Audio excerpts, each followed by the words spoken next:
Released in 1998, The Truman Show tells the story of Truman Burbank, an ordinary insurance salesman who slowly discovers that his entire life is a 24-hour television program.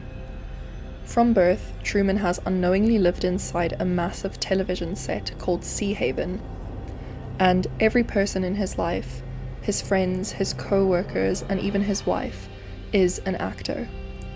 Hidden cameras track his every move, and millions of viewers around the world watch his life unfold in real time. The show is controlled by its creator, who acts as a godlike figure, orchestrating Truman's environment. But beneath this strange premise lies something deeply philosophical. The Truman Show asks fundamental questions about reality, knowledge, freedom, surveillance, and power. The film can be read through several major philosophical traditions, including epistemology and skepticism, René Descartes and the problem of reality, Plato's allegory of the cave, Michel Foucault's theory of surveillance and the panopticon, and existentialism and the struggle for freedom. Together, these ideas help us understand Truman's journey not only as an escape from a literal television set, but as a profound philosophical awakening. One of the central questions in philosophy is how we know that the world around us is real.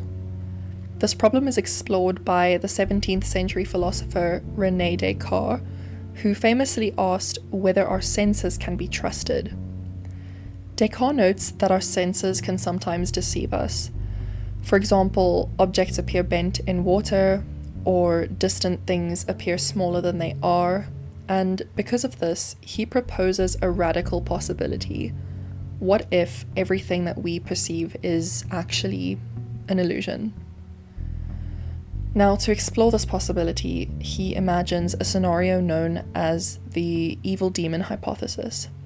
So in this thought experiment, a powerful deceiver manipulates our perceptions so completely that we actually believe that we are living in the real world when we're not. Truman's life resembles this thought experiment almost perfectly, because every element of Truman's world has been carefully fabricated. For example, the weather is artificially controlled, the town itself is one massive television set, the people around him are actors, and even things like his memories have been manipulated and constructed. From Truman's perspective, everything seems normal. His senses tell him that Sea Haven is real, but the audience knows that his entire reality is a carefully constructed illusion. The film dramatizes a fundamental epistemological question, and that is, how could we ever know if our reality is fabricated? Truman's, awakening begins when small cracks start to appear in the illusion. So, for example, a stage light falls from the sky, the radio in his car at some point accidentally broadcasts the crew's instructions, and familiar strangers begin to repeat patterns in their daily routines. And these anomalies really force Truman to question the reliability of his perceptions, and his journey therefore mirrors the philosophical moment when skepticism begins, which is the realization that what appears real might actually not be real. Truman's journey can also be understood through the famous allegory in Plato's Republic. In the allegory of the cave, Plato describes prisoners who have spent their entire lives chained inside a cave. They face a wall onto which shadows are being projected by objects behind them, and because these prisoners have never seen anything else, they truly believe that the shadows are reality. One prisoner eventually escapes, and he discovers the outside world. And at first, the sunlight is very painful and disorientating because it's something that he's never seen before, and it's obviously very bright and he's not used to it yet. But eventually he realizes that the shadows that he had been seeing his whole life were just an illusion. Truman's situation very closely resembles this allegory. Sea Haven functions as the cave. It is a closed and controlled environment. Truman has been raised inside it since birth, and everything that he has ever seen has been a constructed performance. So, much like Plato's prisoner, Truman initially accepts this artificial world as reality, but anomalies start to appear and he begins to suspect that something is wrong. His eventual escape, which is sailing to the edge of the dome and discovering the painted sky, symbolizes the philosophical moment where the prisoner leaves the cave and encounters the truth. However, Plato's allegory also raises a difficult question. Is the truth always preferable to the illusion? The creator of The Truman Show, inside the Truman Show universe, believes that Truman is actually safer inside the fabricated world that he has created for him. Sea Haven is free from crime, chaos, suffering. So in this creator's view, the artificial world that Truman was born in is actually better than reality where he would be free. This raises a very profound philosophical tension between comfort and truth. Another powerful philosophical lens that we can interpret this film through comes from the work of Michel Foucault, particularly his analysis of surveillance and discipline. So in his book Discipline and Punish, Foucault discusses the architectural design of the panopticon, originally proposed by Jeremy Bentham. The panopticon is a prison structure where inmates are arranged around a centralized observation tower.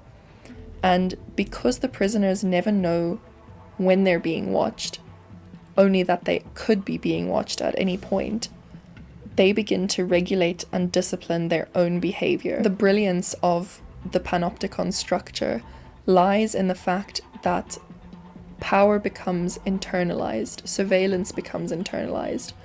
The possibility of surveillance or being watched is enough to ensure that prisoners are obedient of their own accord. So Sea Haven, in a way, functions as one big panopticon. Truman is constantly monitored by thousands of hidden cameras. Cameras in household objects, cameras embedded in the environment, and they're tracking his every movement. However, unlike the prisoners in the panopticon, Truman doesn't initially know that he is being watched. The audience, meanwhile, occupies the role of observers the entire time. This creates a disturbing dynamic. Millions of viewers watch Truman's most intimate moments, his childhood, his relationships, his fears, without his consent. The film therefore exposes the unsettling relationship between surveillance, entertainment, and power. In many ways, The Truman Show predicted modern reality TV and social media culture, where people's lives are constantly documented, monitored, and consumed as entertainment. This movie also raises questions about freedom and determinism. So the creator of Sea Haven and The Truman Show attempts to control every aspect of Truman's life. So as we've already said, he manipulates the weather, he controls Truman's relationships, and he orchestrates events in Sea Haven. The creator of the show even engineers Truman's fear of water by staging his father's death in a boating accident, which ensures that Truman will never attempt to leave Sea Haven. From the creator's perspective, Truman's life is a carefully written script. Yet, Truman gradually begins to resist this control. He changes his routines, he drives unpredictably, and he tests the boundaries of the world around him. His rebellion reflects themes found in existentialist philosophy, particularly in the work of Jean-Paul Sartre. So Sartre argues that human beings are condemned to be free. Even within restrictive circumstances, individuals retain the ability to choose their actions and define their own existence. So Truman's final act, sailing towards the horizon despite a violent artificial storm, represents a radical assertion of freedom. The creator tries to frighten him back into submission, warning him that the real world is chaotic and dangerous, but Truman chooses freedom over safety, and this moment reflects a central existentialist idea. Authentic existence requires confronting uncertainty, rather than hiding within comforting illusions and living in bad faith.